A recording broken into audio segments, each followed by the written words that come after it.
Hello, and welcome to The Canadian Story, where we discuss what Canada is, what Canada could be, and what Canada should be.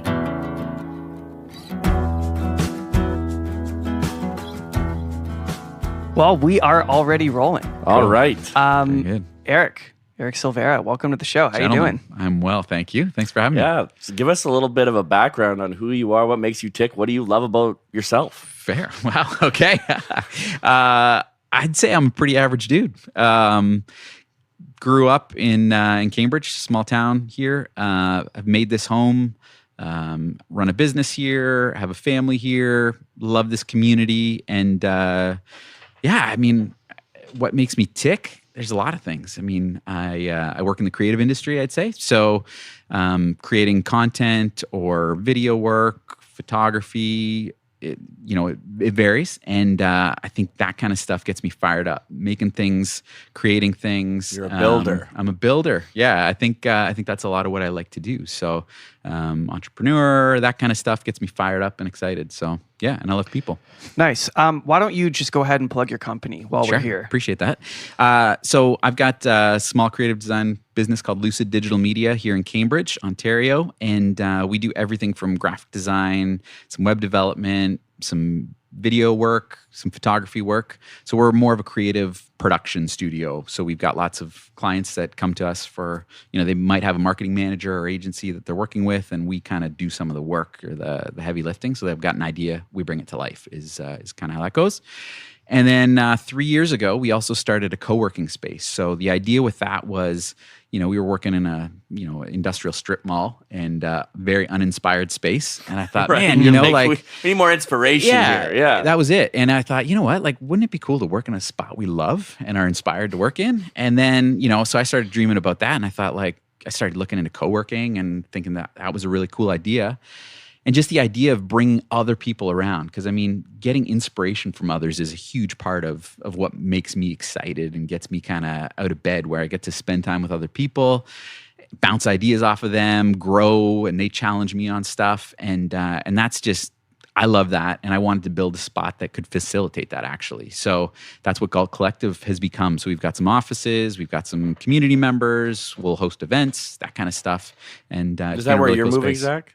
No, okay. we're going into a different building. Okay, Yeah. okay. But his building is beautiful. I've been there a number of times, and if he was going for inspiring, Then he nailed he's it. now got the inspiring down. Nice, Yeah, nice. cool, man. Cool. Okay, Appreciate well, that. we ask everyone this, Yeah. so we're going to ask you, what do you love about this country?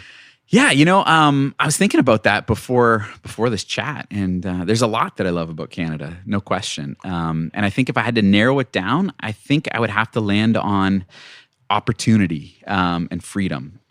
Those are things that both of my parents are first-generation Canadians, and when they came to this country, their parents came and they saw this as a place where they could, have an opportunity for a life, and that was, it was fertile soil. And thank you. And that has been something that I've experienced. I've seen them live their lives and work hard, and it's basically kind of what you want is what you can get here, and you work for it, and there's opportunity, and you've got the freedom to do what you want, and I think that's something we've taken for granted as Canadians. Absolutely, we have. Look at where we are at right now. Totally. And I think, Zach and I were chatting a while back, and, I think that was part of our conversation was, some of the stuff that we've really valued and really appreciate and have taken for granted. Are we starting to maybe lose some of that? Or do we need to be aware of what's going on? Well, we're at risk of losing Right. it, I think. And I think it's like people like yourself, people like that other people that have come on this podcast, and a lot of people out there that are raising the alarm and saying, this is ridiculous. For example, yesterday or the day before, we found out that the Alberta government was going to be using drones to monitor provincial campgrounds to make sure that no one was using them during the lockdown. There is zero evidence, that COVID is being spread outdoors.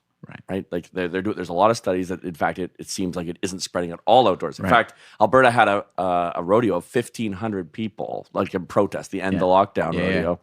And there's not a single case tied to that rodeo. 1,500 people outside together at a rodeo. That's wild. Right?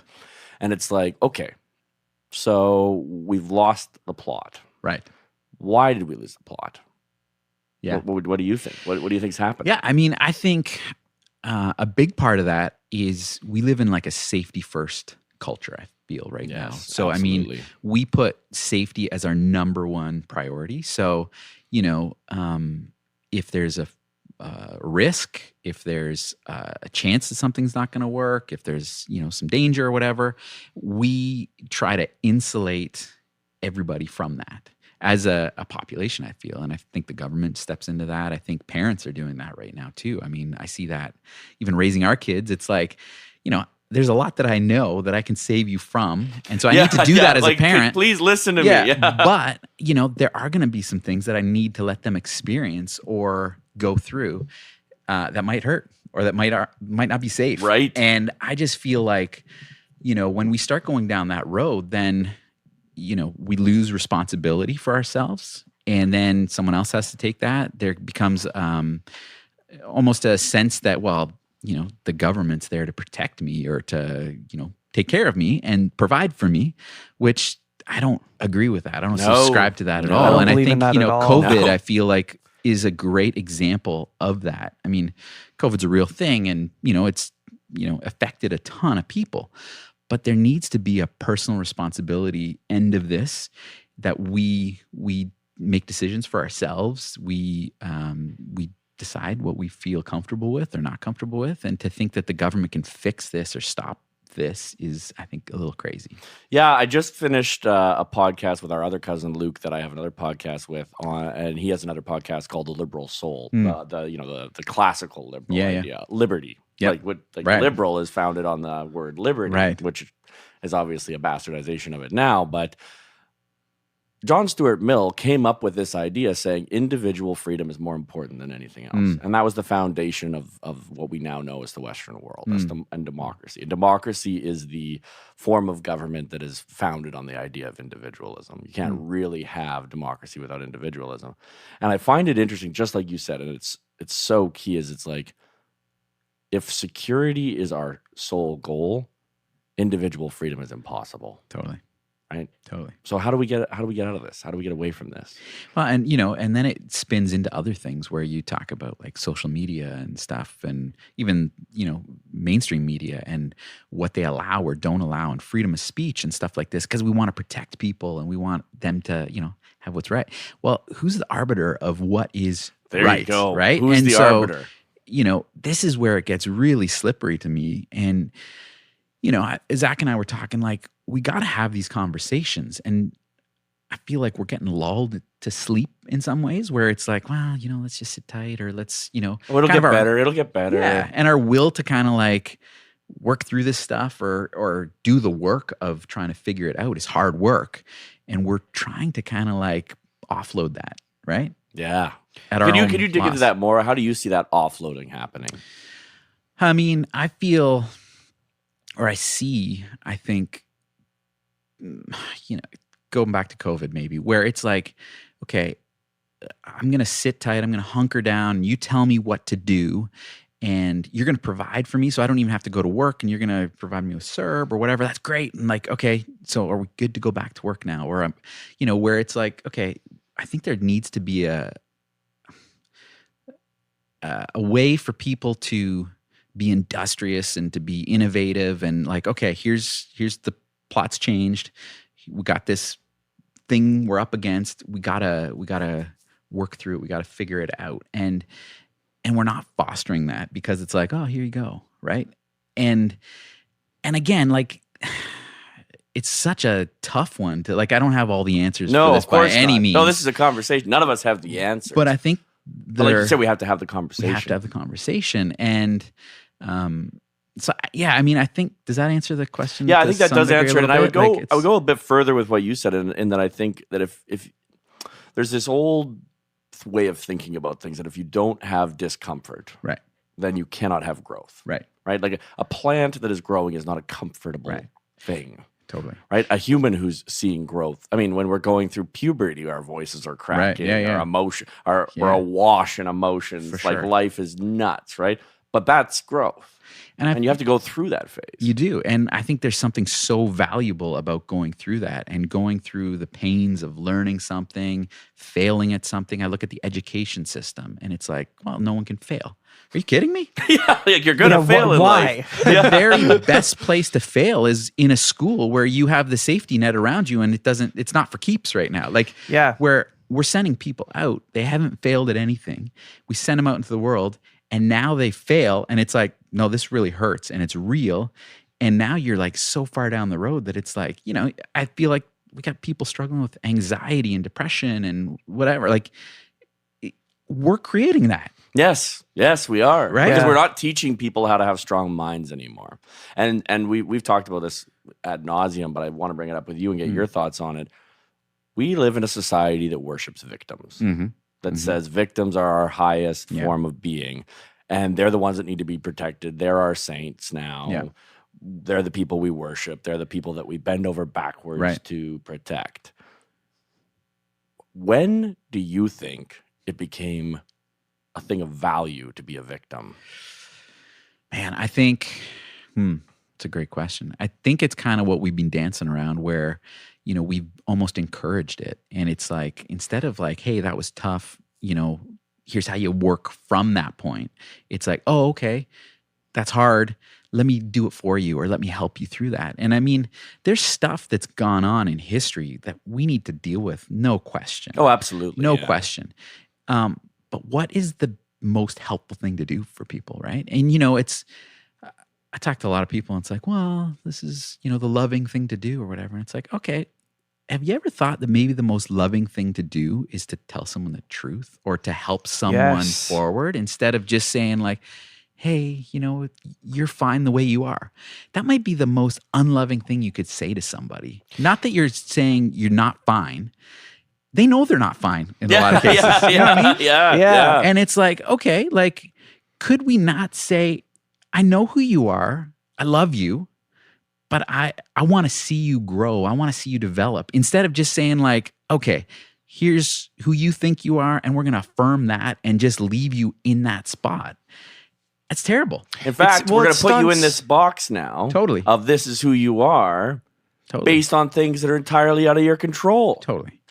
It stunts growth, and it's kind of like enabling a drug addict, where you're avoiding having the tough conversation of like, hey, you're making mistakes. Yeah. This isn't going well. You need to deal with this. If we don't have those conversations in our lives with the people that we influence, the people around us, and I think that's what's happened. We've not had those conversations because we've been more concerned in creating safe spaces for people to feel good in.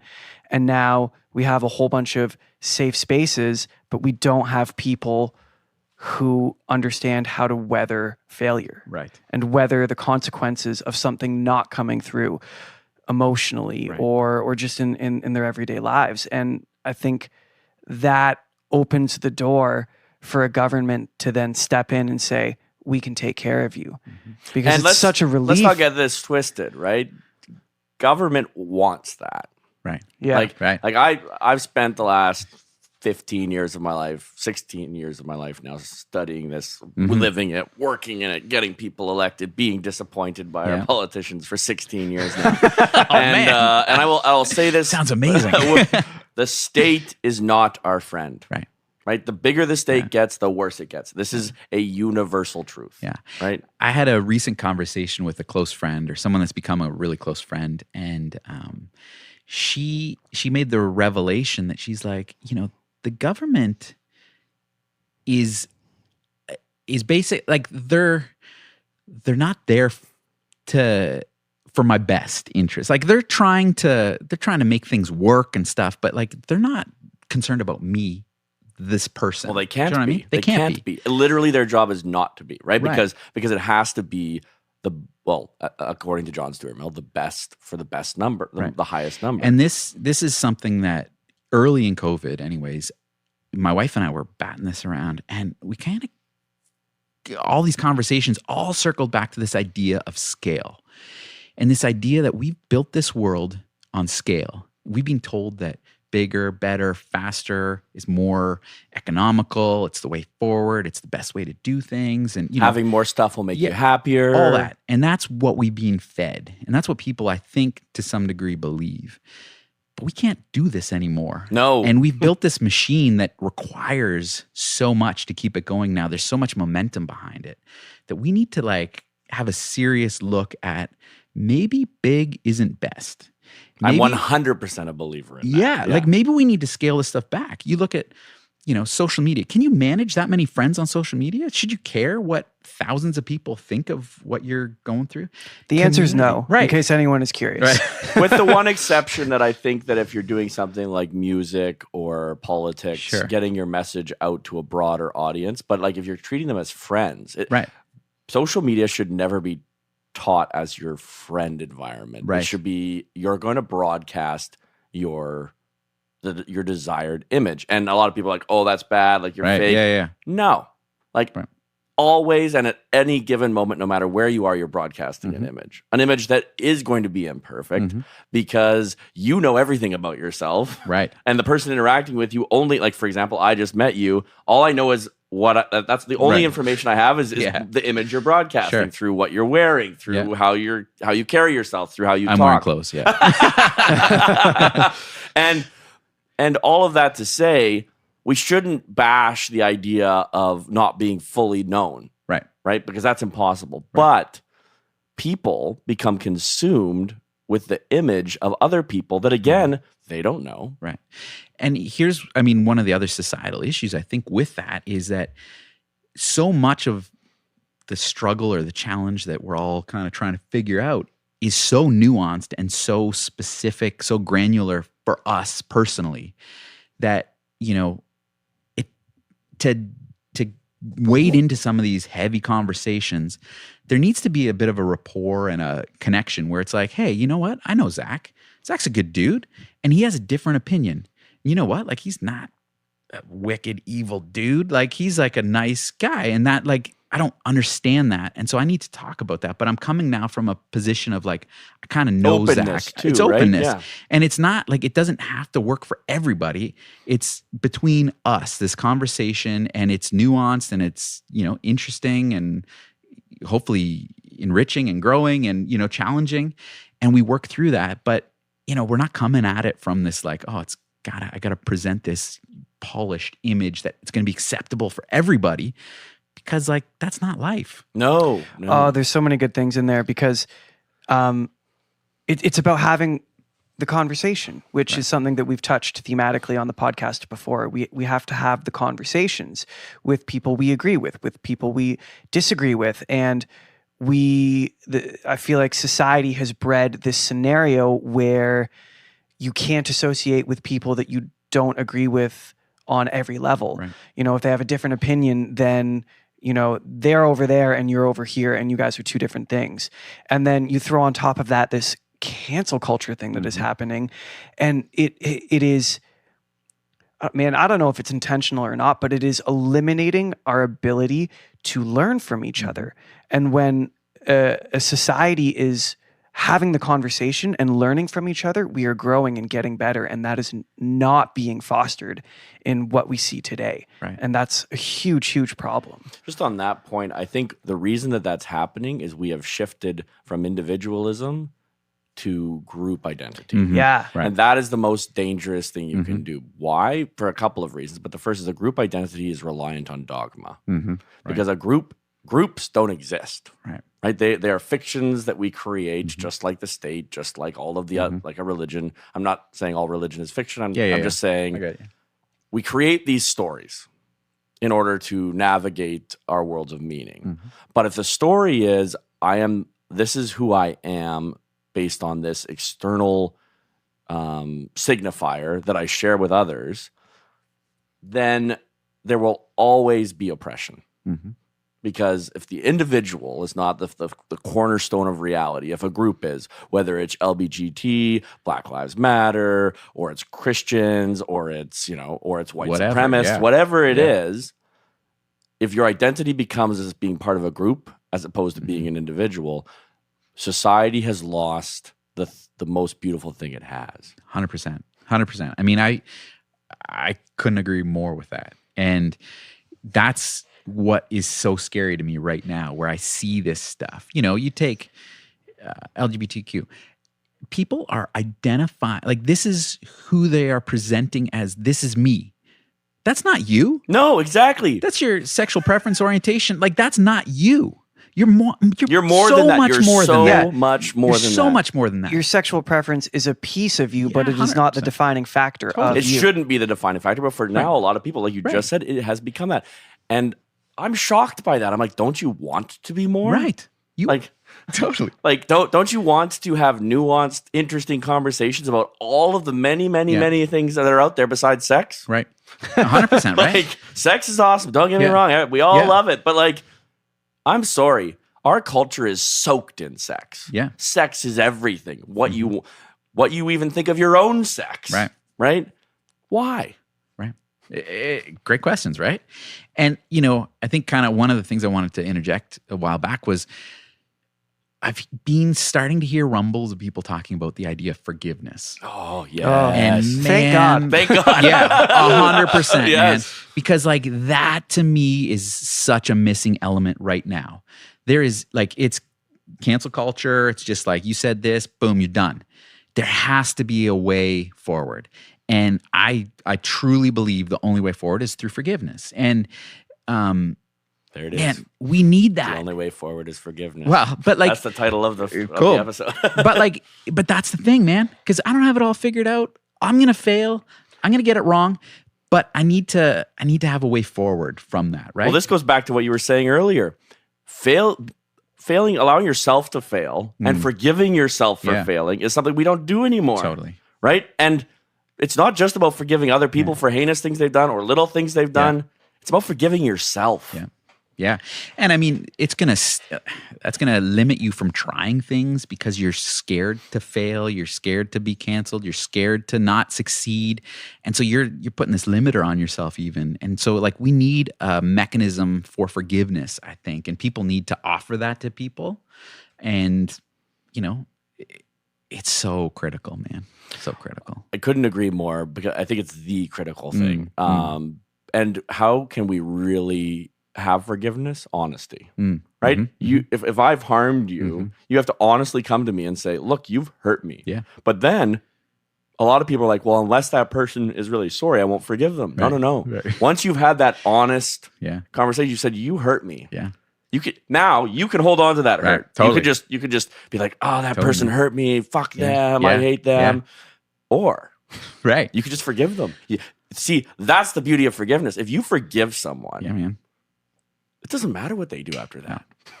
Totally. But forgiveness can transform a person. Like Totally, being forgiven. Totally. Like it, yeah. Do you have any examples? Like I like to bring you, like, because this is your sure. story. Like give us an example of a time you forgave and it just healed you. Trying to think of something. Now you got me on the spot. No pressure. No pressure. I mean, here's a really personal one. I'm a Christian. Right. And so I know I'm a massive screw up, big failure, and I can't do this life on my own. And so, I mean, I feel God has forgiven me, and that allows me to live life. Imperfectly, I'm still going to fail, I'm still going to whatever, but I know that I've been forgiven, or I can have forgiveness for the things I do wrong. And so, I mean, that's me personally, and that allows me to live life to the fullest and then share that with other people and try to say, hey man, like here's what I've found. Here's what's worked for me. It allows me to forgive others when they offend or hurt me as well, because I've experienced forgiveness. So Yes. I mean, that's a personal. No, I love experience. I love that both Zach and I are Christians and we're raised. My dad's a minister. Okay, and, cool.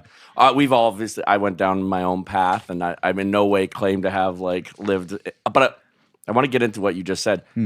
John Steinbeck has a line in East of Eden where he said, just finished that book, man. East of Eden. Oh, blew my mind. Which book? Shout East out of to Eden. John Steinbeck. It's one of the East greatest of books Eden. ever written. Unbelievable. I did a podcast Okay. on it with Luke. Oh It's one my of my favorites. I'll have to read it. But I will say this. There's a line in it that I will never forget, and it says, now that you no longer have to be perfect, or now that you don't have to be perfect, you can be good.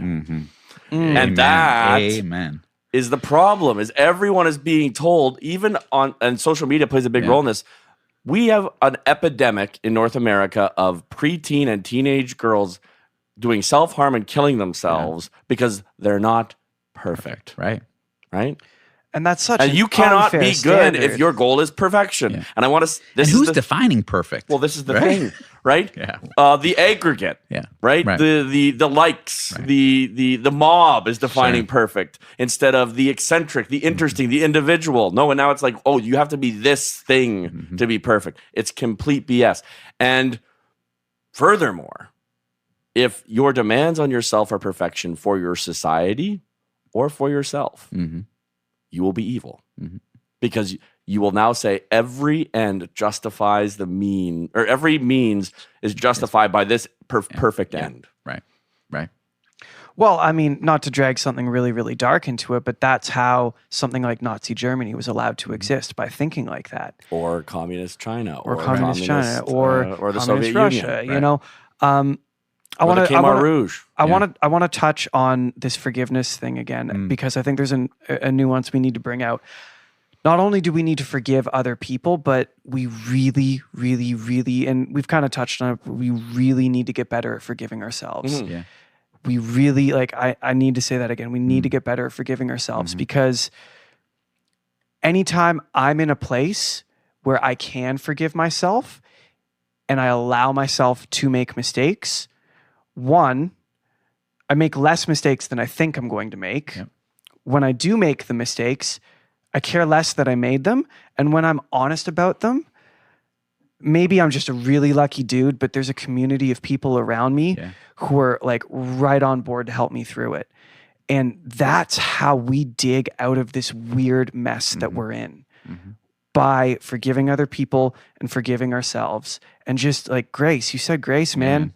Grace. Totally. Like, A crazy thing. It's a crazy concept, right? It revolutionized the world. Totally.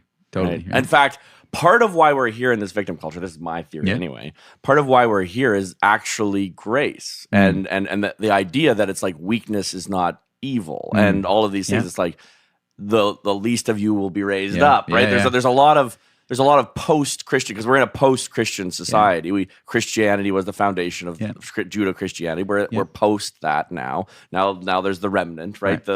And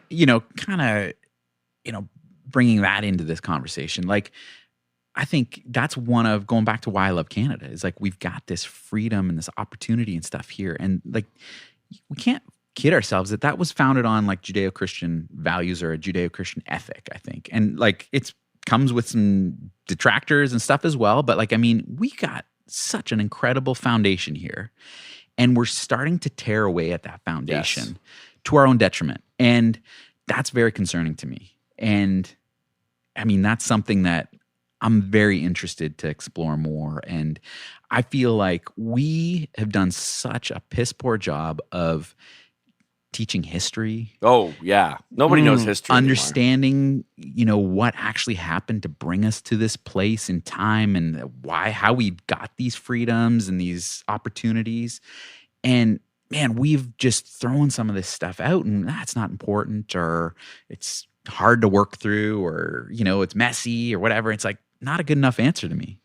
Well, no, because where do we end up if we don't have those things, right? We end up in a society where people can't forgive one another. Well, we're watching that happen right now, right? Where and the weird thing, and everyone's like, oh, we're post-religion. No, we just have a new religion. Right. And the problem with this new religion is there's no forgiveness, but there is guilt. Oh, right? They'll make you feel guilt. They'll make you feel guilt, right? But there's no way out. There's no answer to it. If you've done something, and maybe you did something egregious in your past, right? A lot of these people that are being canceled didn't, but some of them did. Yeah.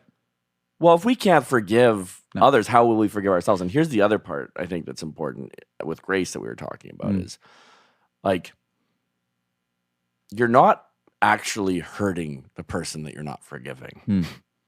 You're only hurting yourself. Like, that toxicity in your soul will spread like a cancer. Yeah, it'll eat you up. Yeah, for sure. Yeah, it's something to work through for sure. Yeah.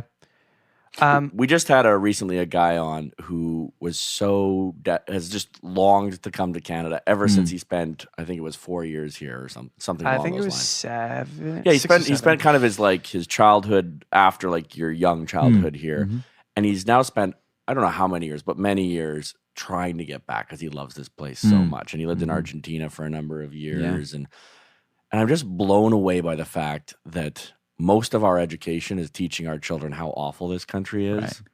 Right. And yet here's a guy who, like, if our country was that bad, he would not want to be here. Right. That's it.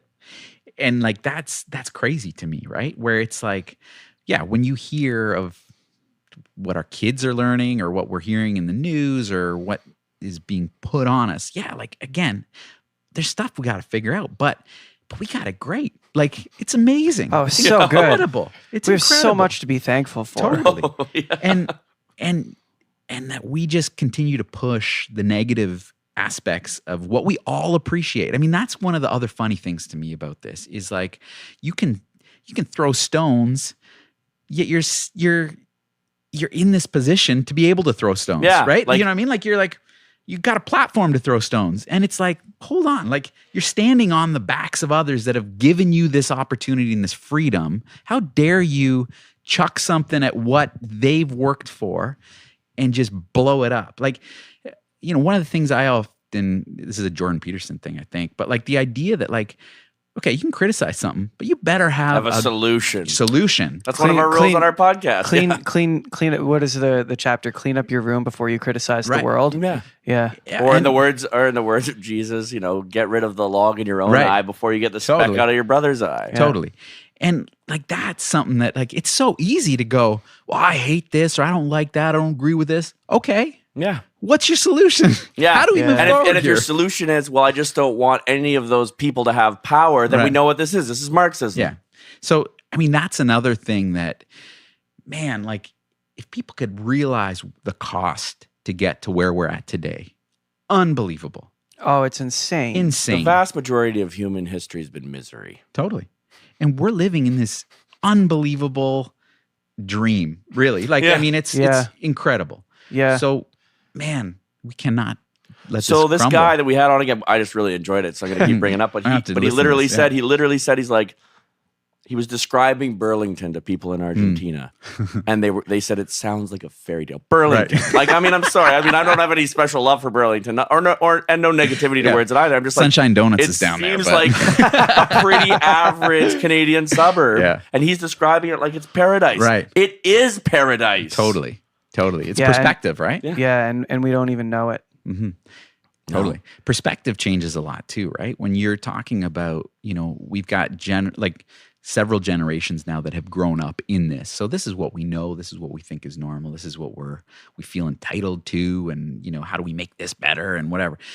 But, you know, our perspective is so myopic. It's so small compared to what other people have gone through or seen or lived through or dealt with or, you know, what they've come up against. So, I mean, man, my wife and I traveled the world for a year, and let me tell you, that was a lesson, like a life-changing lesson in perspective.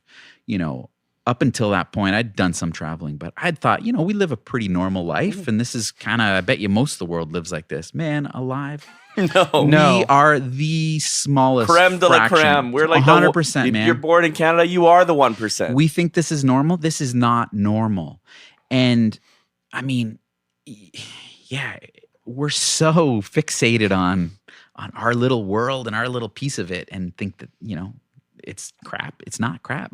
No. It's amazing. No. And I actually have a friend who left Canada to go do some significant stuff in the UK, and he's like high up there. And so he holds these conferences all the time, and he's constantly bringing Canadians and Americans and all these other people into the room. And he says, David, Canadians are so parochial. Right. He's like, they're just navel gazers. Mm-hmm. And he's like, the best thing that could ever happen to Canadians is that you have to leave for a year. Right. You have to go somewhere else and see how the world is. Because once you've done that, man, that's gonna dispel this myth that we're just some kind of right now there's a little bit of oppression going on. Sure. We could even talk about that a little more. But the truth of the matter is, I had a friend who was in Laos and he working for the government there, and he actually got just kicked out by the state just arbitrarily, right? And he said to me, for the first time in my life, I had PTSD from that in a park in Montreal where the police during curfew, right? Just driving through the crowd. Right. And it's like, we got to hold, like you said, a lot of blood was shed to get us here. A lot of people gave their lives for what we have. And we should not let it slip away. 100%.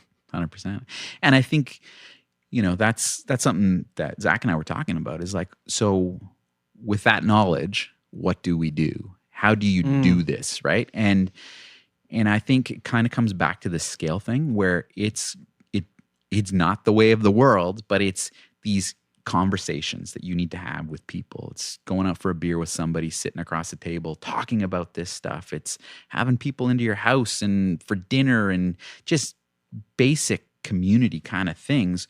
And I think it's those small conversations. They're not the efficient way to do this, but I don't see a better way to do it. Well, nothing worth doing can be done quickly. Right. No. So you say it's the inefficient way, but the inefficient way might just be the way. Right. You know? How counter to what we've been told or what we think. Yeah. Yeah. Well, instant gratification right? is the new norm, right? And Yeah. we most our children now teach dating as it's commodified, right? It's like, oh well, nah, you just swipe. Oh, Yeah. and it's like, oh, I've got 20 other options, so like, I'm not going to really invest in you. Right.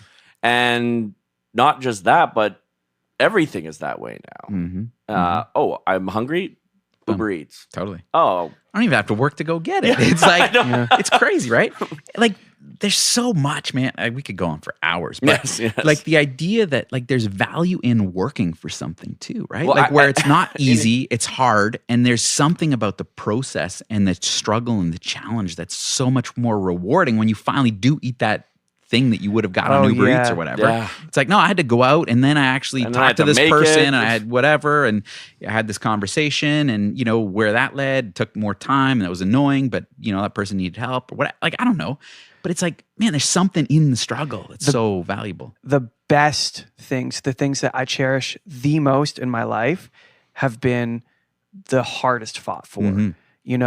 My skills as a recording engineer, building a business, having a healthy relationship with my wife. Like those are the most real struggles and the longest fought and the hardest things and the messiest things, but they bring me by far and above the most joy. Yeah. And it is directly counter to the instant gratification. I don't think instant gratification is good for us. No. I think humbling yourself and enjoying the process and learning and failing and forgiving yourself and figuring it out over a long time is the most rewarding thing that you can do for yourself. Yeah, man. and having a plan, right? Like in the sense of don't just working hard for the sake of working hard is BS. Yeah. Right. You have to have a goal. You have to have an objective. It's a lame end. I just want to. There is this philosophy: is if I just work hard, I'll get ahead. Well, no, work smart too. Yeah.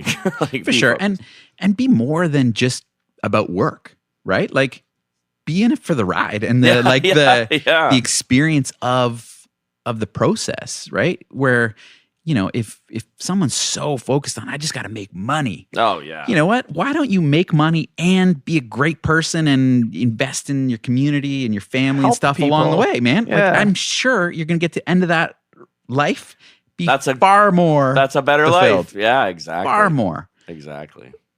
100%. I want to talk your perspective on, and we touch on this all the time, but lockdowns, government overreach. Yeah. Where are you at on all that? I'm done with it. Hey, I'm struggling to find people who aren't. I'm sure they're out there.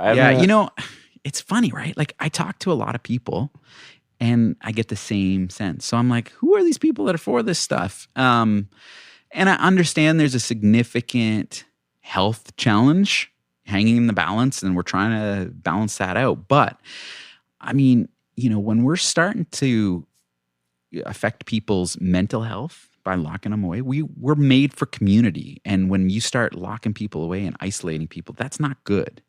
So that's a massive component to me is people's There's mental a reason health. they use it as torture 100%. in prison. Totally. Yeah, isolation. Yeah. Yep. When you start, when you've got these big corporations, they're able to stay open, yet the small business is the one that's taking it on the chin. And come on, guys, like let's all do this together. Be in this together. We're not doing it together Costco here. doesn't seem to be in on this Right. deal with us. And so, like, I feel like the small business or medium-sized business, they're the ones that have taken this the hardest and have felt this the most. And that is so key to the fabric of our communities, man. When we lose that, we lose our humanity. yeah. And so, like going down a darker road, it's like, is that part of what's going on here? Where it's like, hey, Costco, Walmart, you guys keep trucking along and we can control you because you're 1, 2, or whatever, you're a handful of people. But all these little small businesses and stuff, it'd be easier if we could have more control over them. And so I don't know. That's kind of like a weird thought, and I hope I'm wrong in that, but it's a concern to me. Well, even if you are wrong, that's unimportant, right? Because what we're like you said, we're having the conversation, and I think you're probably closer to being right than wrong. But it isn't about being right. No. It's about, hey, this is important. Yeah. Pay attention. Pay Totally. attention. Pay attention. Totally.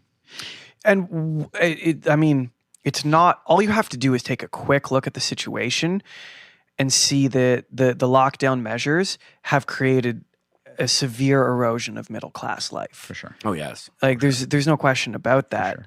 Yeah. I mean, who do you know that's doing better now or has fared moderately through lockdown?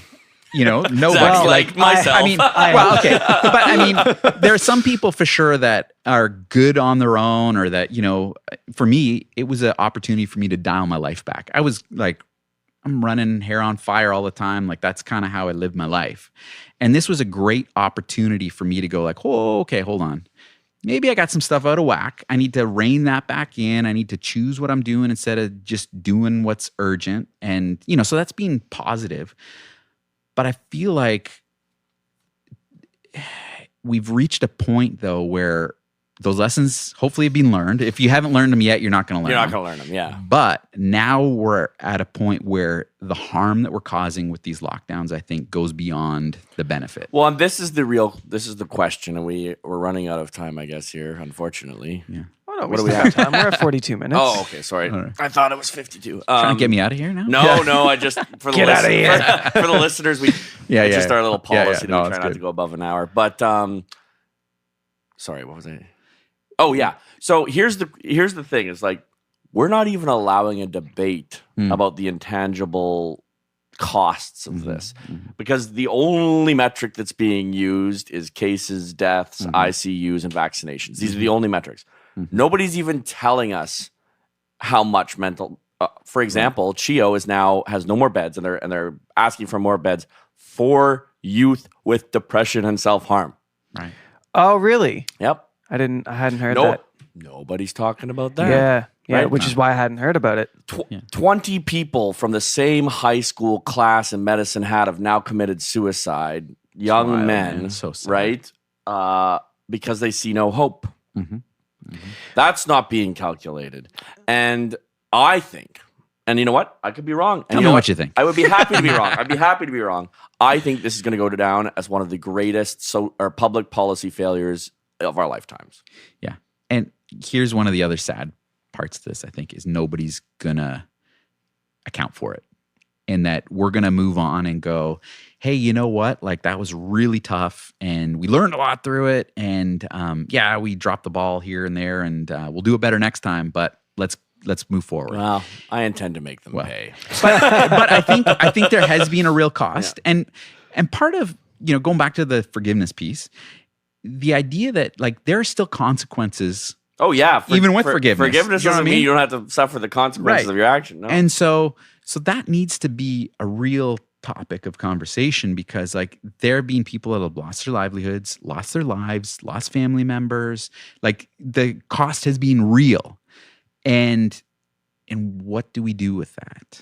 Exactly. What do we do? And I think the answer has to be conversations. Like you said, it has to be like, no, this is unacceptable. Yeah. We can't let them get away with this. Right. And it's not because we don't forgive them. No. We do. Right. But at the end of the day, this is costing the lives of our fellow Canadians. And they are claiming that they're protecting the lives of our fellow Canadians. This is Orwellian doublespeak at its finest. Yeah. Viva Fry, who we had on the podcast a couple weeks ago, drew out a really, really, really great example about the cost of the cure. He said, so he's from Quebec. He said, 2 people in the age bracket, 0 to 20 have died from COVID in Quebec. Tragic. A lot more of that age group during lockdown have committed suicide. Right.